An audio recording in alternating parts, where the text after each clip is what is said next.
There is no contractual problems. The only problem we've got today is Tyson's car breaking down and not being here. The fight is signed, done. There's nothing in the way of this fight from happening. God forbid one of them gets an injury. This fight is done.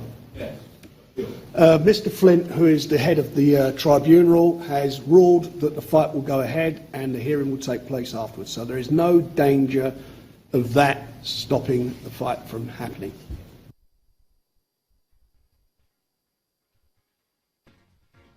Welcome back, still Channel Sport this morning. Fight promoter Frank Warren absolutely confident that Vladimir Klitschko versus Tyson Fury 2 will go ahead as scheduled.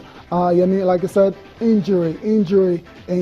That's the only thing that can stop the fight from going on. And I guess we all needed to hear Frank say that. Yeah. And he's told us, apart from injury, even if there's an earthquake at the stadium, nothing will stop. Yeah. Just shows us, and the anti-doping violation issue has been sorted out. It's going to come after, and so. The the reason I want this to be done with is so we can move on. I mean, there are a lot of great matchups out there in the heavyweight division. Once this particular fight clears is up over, the space. Exactly, we know what's next now. We know Anthony Joshua is fighting, before the end of the year as well. So we know Deontay Wilder is recovering from surgery as well. So when it comes back, he's likely going to face I agree with you. Steven. So let him just get it over with. It frees so up the space so that we can see those epic fights that we want to see. Exactly. Maybe a Deontay against whoever wins this bout, for instance. Deontay Wilder has told us, like, give me anybody, I'm ready to fight. Anthony Joshua, maybe his promoters want him to get some more fights under his belt. I would love to see him throw his heart into the ring and say, I want to fight these guys. Well, in my opinion, I think he's not ready. Any of these guys, any of these guys that win, let's see them. Let's see one of them against. Just imagine Deontay. If Tyson regains or retains his titles, and just imagine the prospect of actually facing Anthony Joshua, all British, domestic. Or David Haye. Who knows? David Haye doesn't have any belts at the moment. I'm talking of in terms of eventually reuniting. Unifying the division. It's been fragmented for a long time now. Different boxes. Well, I'm just talking different titles. Well, I'm just talking about big fights. I mean, David Haye for me, it's not. I think as boxing lovers, I think our interest would be better served if you have the belts scattered. Why I think so. I think so. Because you see, when we saw what happened with the Klitschkos, they pick and choose who they're going to fight with because they have all power, financial and everything. They hold all the belts. They pick fighters they can easily beat. But once the Klitschkos fought everyone that was available to fight, so I mean they didn't dock anyone. History shows us that they didn't dock anyone. And choose those who they wanted to fight with. History shows us they fought all their mandatories. So I mean, so let's not take any credit away from those guys. They were great champions. Modern day boxers. We can argue about this all day long. Modern day boxers are mercenaries. They go for the money. They pick fighters they know they're not going to lose to, and they're going to get money, and they insert a rematch clause in that. And we're talking about Klitschko today because of that clause.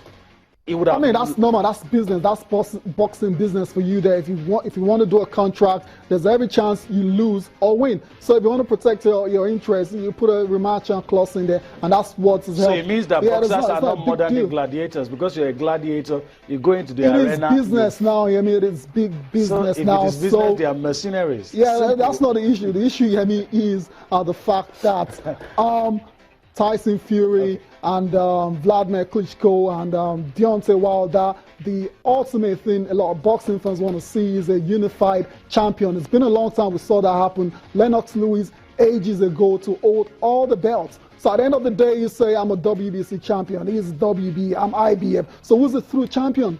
We need to get to that stage, and that's what a lot of boxers, a lot of boxing fans are looking forward to. I'm going to assure you it's not going to happen. Don King wants to have a fighter that has a belt. Frank Warren wants to do that. A lot of these big guys want to do that. And they're going to ensure that these big fights that you're talking about, that we ensure them unify the belt. will not happen. But I know we're not going to agree. Dollars. We're not going to agree. Money on this. will speak at the end of the day. Let them. I don't think it's not impossible. You know, why are you making it look like it's impossible? It's not impossible. It can happen. Let's move on. We can have a unified. Since we're not going to agree, let's move on. Where do we go from here? Football, I think. Football returns. Champions League. Yeah. It doesn't get better than the UEFA Champions League. Yes. A lot of interesting matches to be played today and tomorrow. And feast of football, really. Best. And of course, PSG Arsenal.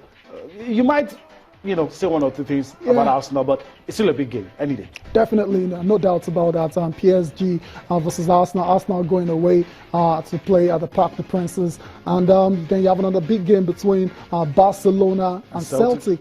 Celtic making a return to Europe after a while of being out. And you have Barcelona, of course, we know what they've done in the last few years now. They have really dominated, and they have arguably, three of the best players in the world.